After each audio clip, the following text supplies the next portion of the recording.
സ്വർണവും എണ്ണയും നിയന്ത്രിക്കണമെന്ന പ്രധാനമന്ത്രിയുടെ ആഹ്വാനം വരുന്നത് ഡൊണാൾഡ് ട്രംപ് ബീജിംഗിൽ വിമാനമിറങ്ങുന്നതിന് തൊട്ടുമുമ്പാണ്.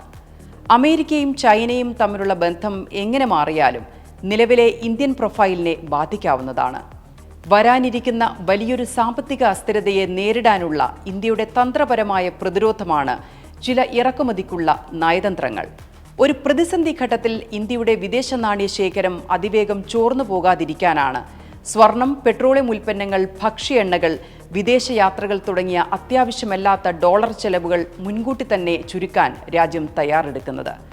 1991 വിദേശ നാണ്യ പ്രതിസന്ധി, 2013 സാമ്പത്തിക തളർച്ച, കോവിഡ് കാലത്തെ ലോക്ക്ഡൌൺ തുടങ്ങിയ പാഠങ്ങൾ ഉൾക്കൊണ്ടാണ് രാജ്യം ഇപ്പോൾ മുൻകരുതലെടുക്കുന്നത്. ഹോർമസ് കടലിടുക്കിലെ അസ്ഥിരതയും ഡീഡോളറൈസേഷൻ ചർച്ചകളും നിലനിൽക്കുന്ന ഈ സാഹചര്യത്തിൽ ഫോറക്സ് റിസർവ് സംരക്ഷിക്കേണ്ടത് ഇന്ത്യയുടെ ആവശ്യമാണെന്ന് മനസ്സിലായല്ലോ. വരാനിരിക്കുന്ന ആഗോള സാമ്പത്തിക ആഘാതങ്ങൾക്ക് മുന്നേ രാജ്യത്തിന് പുറത്തേക്കുള്ള ഡോളറിന്റെ ഒഴുക്ക് നിയന്ത്രിച്ച് രാജ്യത്തെ സുരക്ഷിതമാക്കാനുള്ള ഒരു തന്ത്രപരമായ ദേശീയ നീക്കമാണിത്. അത് മനസ്സിലാകാത്തവർ എന്തെങ്കിലുമൊക്കെ അപക്വമായി പറയുന്നുണ്ടാകാം.